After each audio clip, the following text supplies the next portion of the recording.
Hi everybody, happy Chinese New Year. Today I want to share with you the big difference between some of the world's greatest thinkers and ordinary people.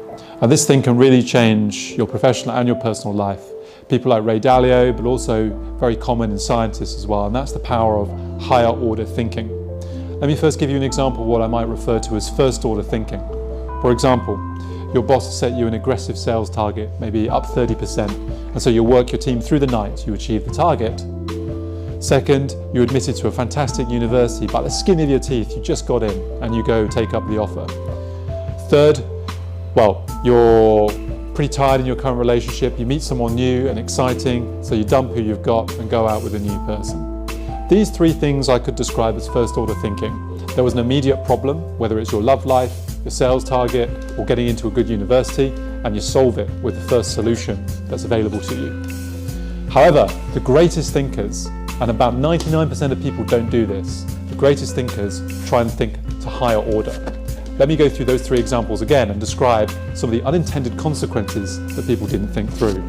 Yeah, you achieved the sales target, but the next quarter everybody resigned because they were too tired, and then therefore you miss all your subsequent sales target and you're fired. You get into one of the best universities, but you only just got in there, and it turns out actually everybody's much better than you. You end up close to the bottom of your class, whereas you could have gone to a smaller university, come top, and been much more employable.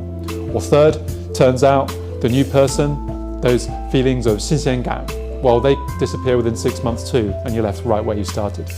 The point is this: a lot of us just think about the immediate problem we wish to solve rather than the longer term problems. Higher order thinking is about thinking through your decisions. Effectively, it's about asking, and so what? What next?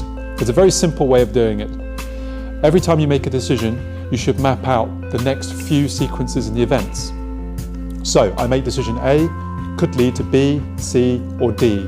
You consider B, C, or D carefully, and you assign them probabilities.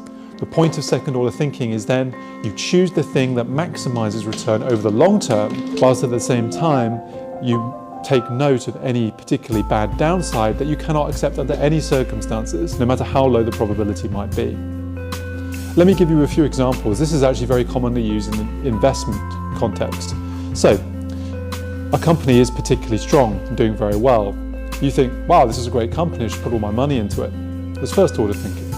An investor, however, might think on a second or third order level, wow, this is a great company, but everybody already knows that. Therefore, it's probably over or possibly overvalued. Therefore, maybe I should be selling this company. The second example that I really liked was around electric car industry. Now, clearly the first order thinking around electric cars is that gasoline sales will decrease, obviously. However, if you were to look at this, say again, from a second order perspective, you may see other opportunities or risks. For example, in the States, most cigarettes are sold at petrol stations, which presumably might go out of business if they don't convert to electric, and therefore maybe the sales of cigarettes would be significantly impacted. This is what I mean by second order or higher order thinking. Asking, and so what?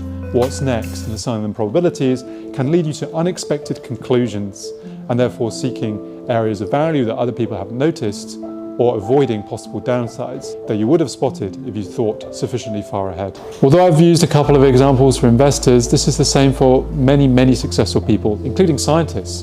Imagine if Einstein had just tried to solve problems using first order thinking. He's the best example of multiple level thinking, asking so what if, what are the other options, what are the alternatives.